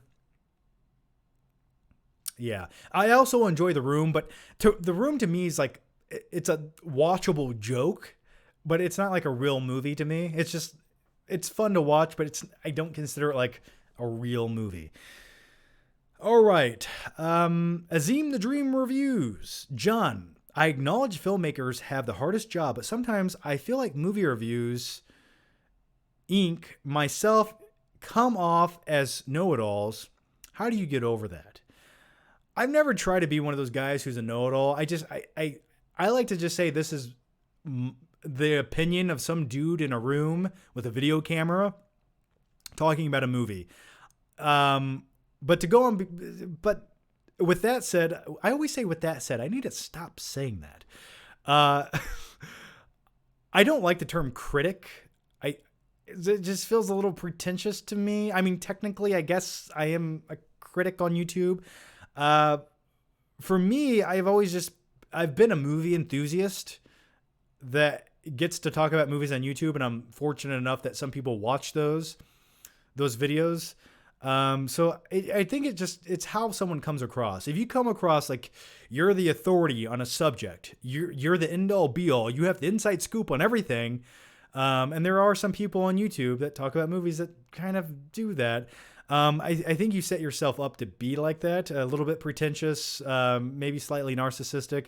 I've never tried to be that. So I just like to give my opinion on movies. Nothing more, nothing less. 3 ice cubes, no more, no less. The next one comes from JMNSTL. What is your favorite Die Hard movie? Great question. Probably another unpopular opinion, but I think Die Hard with a Vengeance is my favorite Die Hard movie. Now, I know everyone would probably say the first Die Hard, and that is an iconic movie. It's great. John McClane, the villain of the film, John McClane. It's a near perfect action movie. It's everything an action movie should be. But for me, I just enjoy the buddy team up aspect of John McClane and Zeus, played by Samuel Jackson, in Die Hard with a Vengeance. I love how they have to run around the city and prevent terrorist attacks. That just was a fun thrill ride to me. I do think the movie has some terrible scenes in it that go a little bit over the top. I remember the one tunnel sequence where it gets flooded and John McClane's on the side of a dump truck and he's like riding a wave, if I remember correctly. But yeah, I actually enjoy the third movie the most. Dylan Peter. Hey, John. Thoughts on Waterboy? I think it's one of the most underrated comedies of all time. I think it's a solid 90s comedy movie with Adam Sandler. It's one of the better Adam Sandler movies that sort of had a fun original take on, well, a water boy. But yeah, I think it gets the credit it deserves. I remember when the movie came out, actually, and it was like everyone in elementary school was a huge fan of it. High quality H2O. Terrible impression right there. But yeah, I think it gets the recognition it deserves. Jack Malloy. I just pronounced your name wrong again. Malloy. Okay. Thoughts on Ricky Gervais Golden Globes monologues? I love them, and can you see Adam Driver secretly enjoying the way he rips into the fake Hollywood personalities? Sure, yeah, sometimes the Golden Globe monologues, it just depends. I think sometimes there's a time and place for everything, and if you're here, like you signed up to be in this movie, you got paid millions of dollars to be in the movie, and then you go on this you utilize this platform, this stage, to elevate a message about something that relates to nothing that you're getting an award for. Sometimes I don't like that. I think that's a disservice to the film industry in a way. There's nothing wrong with bringing attention to topics that might be more important than a movie or something along those lines. But we'll take like Joaquin Phoenix, for example, right? It's like, if you have a political message, Joaquin, why use this platform to talk about the slaughtering of cows and red meat when we're talking about the movie that you're winning an award for that you got paid a lot of money to be in? It's like, start a Twitter account. There's a platform. Use that. If you made a YouTube video, you would get millions of views. You can state your message every day if you want to, but why steal the spotlight during this platform to do it? That's just one thing I've never liked about award shows. It's like, take your award, give some insights, think a few people, and get off the stage and save your political commentary for your Twitter account. I'm going off on a tangent, aren't I? Okay, happy thoughts, John. Happy thoughts, and go. All right. The next one comes from Elliot. Hey, John, thoughts on the movie Four Brothers? We talked about that on the last live stream, oddly enough. I like Four Brothers. I think it was one of those films that was a sleeper hit. They did not expect that movie to do as well as it did, and it came out at the perfect time when there was really nothing else big to watch, and it hit perfectly with so many different audiences. Like it was like a perfect movie for older people to go see and younger people and every demographic. It was kind of like the perfect movie at the time. And I remember making a lot of money, and because the movie was so successful at the box office, there was a lot of talk about a sequel to Four Brothers, which I guess the sequel would have had to been called Three Brothers because, spoilers, one of them sort of dies. Yeah, I enjoyed the movie. It's a great Mark Wahlberg flick, and Tyrese Gibson's in the movie as well. I always enjoyed it. All right, let's continue on here, and I'm going to answer a few more questions. So if you guys have questions, definitely get them in now. And then I'm going to talk about this. And if you guys want to play the segment, pick the flick, let me know. Give the live stream a thumbs up. It does help. And if you guys want to play the segment, let me know. It's completely up to you. I give you the power. The power is yours. And that makes me Captain Planet. Okay. Earth, wind, fire. God, Captain Planet. I remember when there was rumors of making a Captain Planet movie. But except I think the tone of it was going to be really comedic, which is the only way you can make a Captain Planet movie. Why are we talking about Captain Planet? I don't know. Benny says biased stream. I mean, are you saying I'm biased? Everything's subjective. It's just my opinion. I mean, if you don't really have, you got to be biased in some sense, right? I mean, everything's objective, and somehow it becomes biased along the way. It's a personality-driven thing. So, I don't know. The worst thing you can be is people-pleasing. If I try to please everyone and just give you the most mundane, washed-over opinion that pleases everyone, then I don't really have an opinion. What's the point of the purpose of me anymore? Yeah. I've never made videos to accreditate other people's opinions. I just make videos to say things and record it. And if you agree, that's okay. If you disagree, that's great too. Pick the flick. Okay, you guys want to play Pick the Flick? I can do it.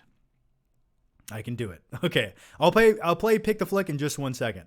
Azine the Dream reviews. John, I saw a plot leak for Justice World Dominion on Universal's website, but it got taken down. My question is, what would your plot for Jurassic World 3 be? How would the OG cast fit in? I believe you asked me a similar question before. But yeah, here's all I want with the new Jurassic World film, where the dinosaurs are on the loose and it's just total annihilation. And I sort of want it to be sort of a dystopian universe because I think that's the best thing you could ever do with another Jurassic Park movie. It's like the best element of the Jurassic Park movies was the dinosaurs are on the loose. We're in this closed-in environment. How do we survive? Now, if the whole world's populated with dinosaurs on the loose, that sounds awesome. The possibilities are unlimited. I just hope the original cast comes back. They're working closely with some kind of government agency or something along those lines to formulate a plan. There were the specialists involved. I just hope the older cast get a lot of screen time, especially Jeff Goldblum's character, rather than the newer cast members of the previous few films. Just give them some screen time, make a good movie, and I just want to see a T-Rex eating people alive. That's all I want to see. I think that's all we want to see. Am I the only one? All right. And please, no more of the cloning and splicing of human DNA with dinosaurs. You hinted at, you gave enough of that in Fallen Kingdom. I don't need any more of that. Unless you completely want to go balls to the wall and make the next movie humanoid dinosaurs. If that's the direction you want to go, so be it. But I don't think hardcore fans would like that as much. I think it's reaching too far. Michael Lay. Hey, John, speaking of Four Brothers, that was directed by the late John Singleton. He also did Boys in the Hood. Remember the Time and the People versus O.J. Simpson? I do remember that. And Boys in the Hood. Yeah, man, I've always loved Boys in the Hood. I actually got to, I interviewed an actor from Boys in the Hood, Morris Chestnut, back in 2014 when he was cast on the show Legends with Sean Bean. That was pretty cool as well. So, yeah. Solid movie. Alex Carroll says, people should make up their own minds whether they like a movie or not. I used to avoid movies that had bad reviews, only out of really enjoyed watching it. Absolutely. You should never let someone else make up your mind. I think typically the reason YouTube reviews exist and people like them so much isn't necessarily to decide if they want to spend money on a movie ticket to go see a movie. It's sort of like having a conversation with someone about the movie. It's just more commentary on the movie. And I think that's what I watch. When it comes to like movie reviews, that's what I watch them for. So yeah, I agree with your thoughts.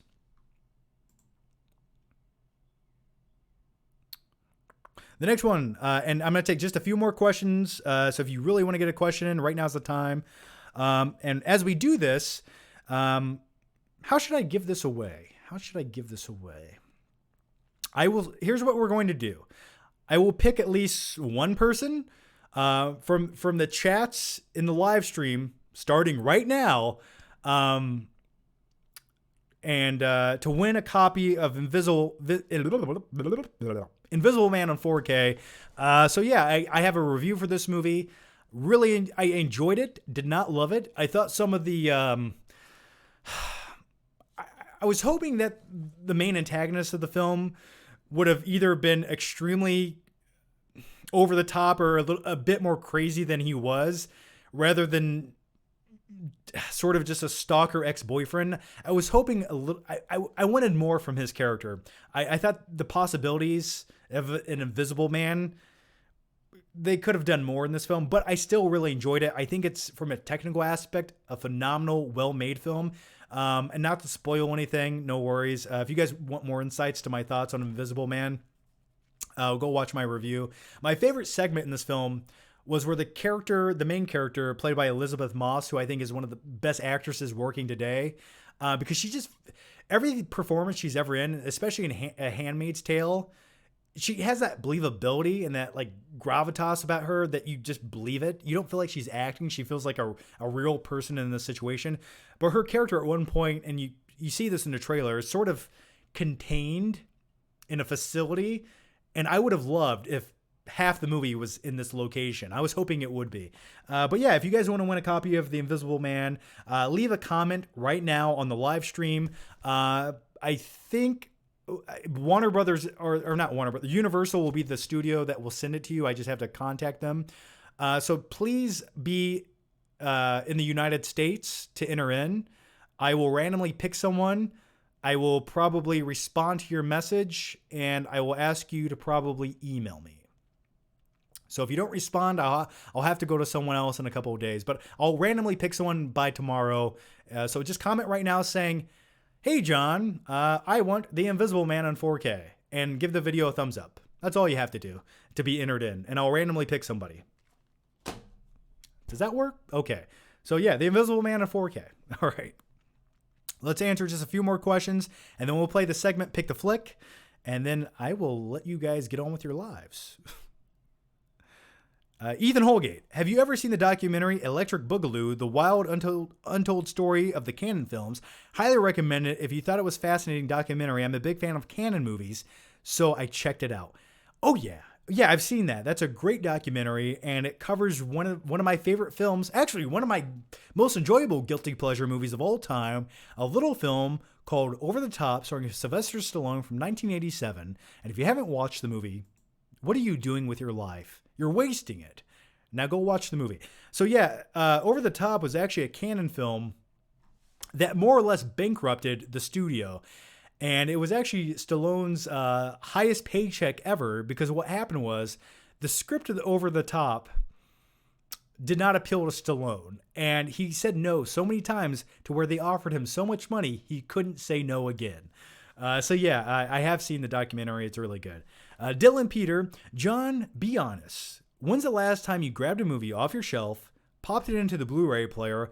I had my own Blu-ray collection, and I found myself just watching Netflix and Disney Plus because I'm lazy. I do hope Blu-rays never die, though. I'm with you.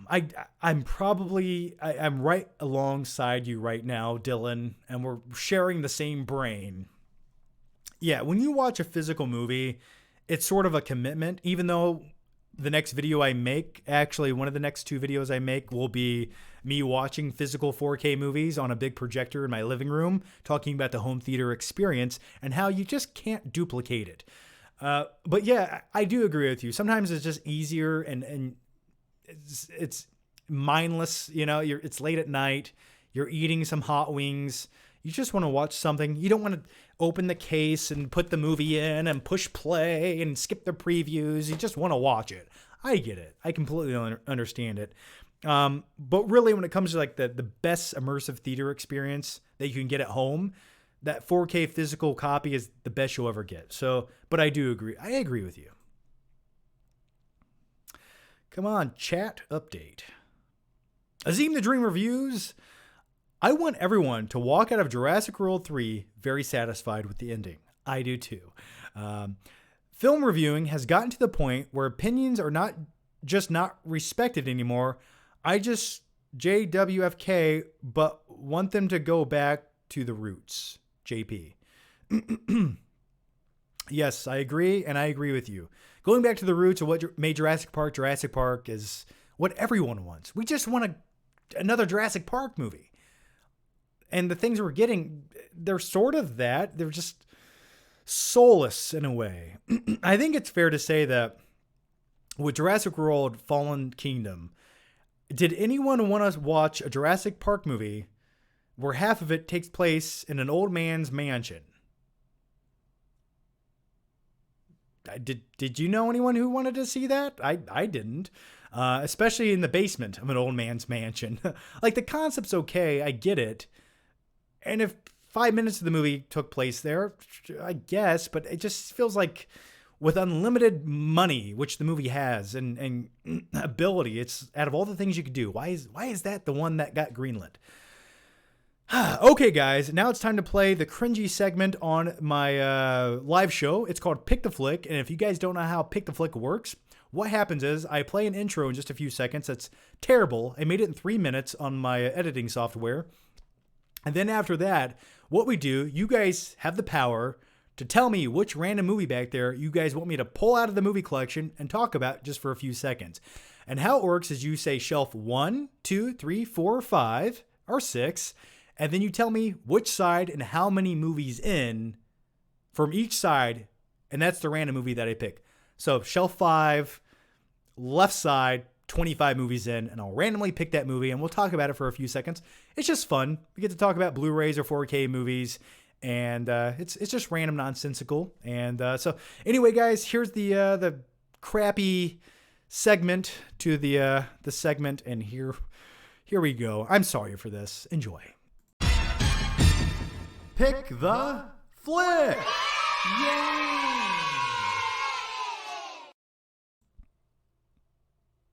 My name is Morgan Freeman. Okay, guys. So if you guys want to comment some coordinates back there on the Blu-ray shelf to randomly pick, I will do so. Okay, I'll take a few of the YouTube members. And by the way, thank you everyone who's become a YouTube member.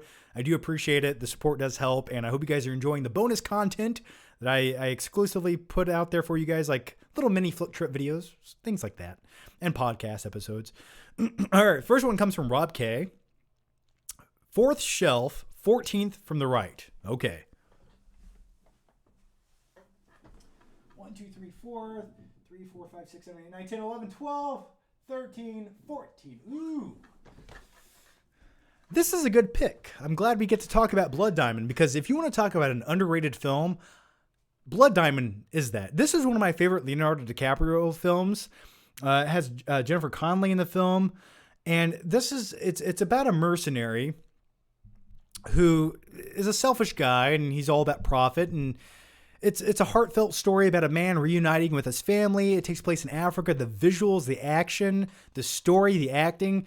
This is almost in many aspects when it comes to a film, it's great. It's phenomenal. It's almost perfect. And I don't think there's a lot of people who would say, I love rewatching Blood Diamond over and over again, but I'm one guy who does. I find this movie highly rewatchable.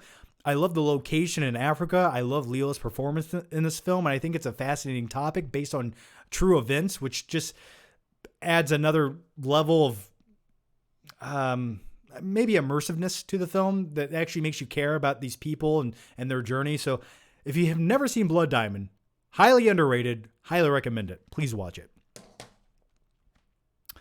All right, the next one comes from Russ Rogers, Shelf 6, third movie from the left. 3, 4, 5, 6.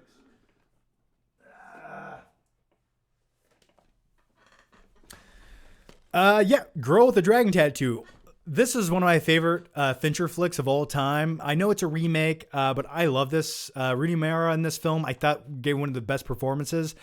This was one of the most immersive movies I ever remember watching in the theater on a late, rainy night. This was the last showing of the movie that night, and I was the only one in the theater. And I just love like a crime drama investigation that gets seedy. And by the end of the movie, the climax, and no spoilers, but I hope you've seen the movie, where it sort of takes place in a basement. Oh, that's like the perfect scene that was made for me. I just love weird, bizarre things like that. That's why I like Buffalo Bill so much. It takes place in a basement. I grew up in a basement. Okay. The next one comes from Rando Commando 41. Row 5, 7th from the right. Okay. 3, 4, 5. 3, 4, 5. You guys are just nailing it with my favorite movies. Lord of War on 4K, another underrated film. No one talks about this movie, and I don't understand why. This is probably one of the best Nicolas Cage movies ever made, or at least one of my personal favorites. I think Matchstick Men overall might be a better movie, or at least a better Nicolas Cage performance. But this film also loosely based on some real life events happening about an arms dealer, and cast with Nicolas Cage playing this role. No matter what, it's going to be highly entertaining. Even if it's bad, it's going to be highly entertaining. But this movie isn't bad. It's made and directed so well. The visuals are fascinating, and I love movies that take place over multiple decades, like in his life. And Nicolas Cage gives only a performance that Nicolas Cage could give in this movie, and I love it. I highly recommend this. Another underrated movie. Highly recommend. Please watch this. And I need to watch this on 4K. I have yet to actually watch the 4K version of it. It's still in the plastic here, but please watch this. All right, the next one comes from Night King 01, second shelf, fifth from the left. 3, 4. All right, will this be the last one? We'll make this the last one of the Flick the Pick segment. So yeah, another Fincher film, oddly enough, The Social Network. If you couldn't tell what it was, which is on Netflix right now.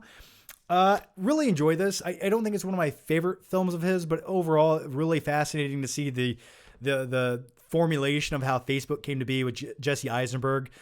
And I feel like Jesse Eisenberg was sort of born to play this role in this film. Yeah, it's when you watch a Fincher film, you can just tell every scene was perfected. It's like every scene's a masterpiece.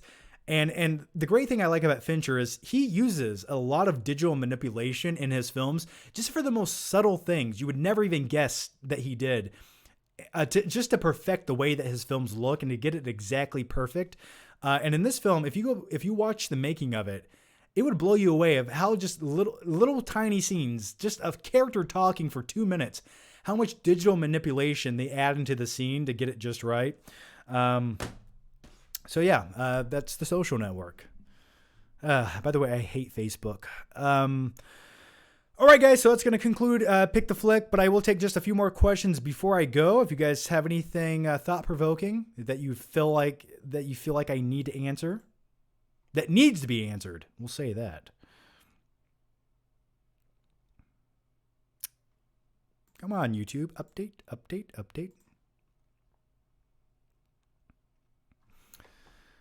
Oh, we got one more. Okay. Okay, no more of these because I'm done playing the segment, but I'll do one more since you put a last second super chat in there, and I leave no man left behind. Night King 01, fourth row, 10th from the right.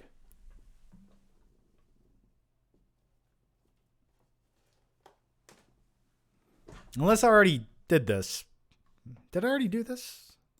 I'm sorry, guys. After I talk so long on here, my brain melts. So yeah, here's the fourth row, 10th from the right. The worst James Bond movie ever made. Some people might say what was it? Die Another Day? Whatever one where he's driving around on ice in an invisible car with Halle Berry. I don't remember. I block it out of my mind. Some people might say that's the worst one. But when you go from something like Casino Royale to Quantum of Solace, like, how do you stoop down that low? How do you do it? I don't know. But as always, guys, thank you guys for the great questions. Thank you for joining me for another long live stream. Thank you to my YouTube members. Russ Rogers, The Warriors was one of the best films that takes place over the course of one night. Yeah, I like movies that take place during the course of one night. The Warriors from 79, is it 78, 79? I love The Warriors. They were talking about remaking The Warriors for a long time. Russ Rogers' adaptation is one of the best Nicolas Cage films. Yes, Nicolas Cage is phenomenal in adaptation. I agree with you. It just doesn't have a lot of rewatchability for me. Rob K, Blood Diamond, thumbs up. Yes, absolutely. All right, guys. So thank you guys once again for joining me for another live stream. Thank you guys for all the support, the questions, the super chats, the live streams. Much appreciated. And just thanks for being here. Thanks for watching it. I hope you guys have a good night. And if you guys follow me on Patreon, or if you guys are a YouTube member, and you guys are part of the podcast perk. I put up a brand new episode of the podcast, which is a Flickbuster podcast exclusively on Patreon and YouTube members, where we talked about the Justice League, a Snyder Cut. We talked about the new Tenet trailer, and we answer listener questions for 45 minutes. Definitely go check out those new episodes. As always, guys, thank you so much for watching. Have a good night. Stay safe. And I'll see you next time.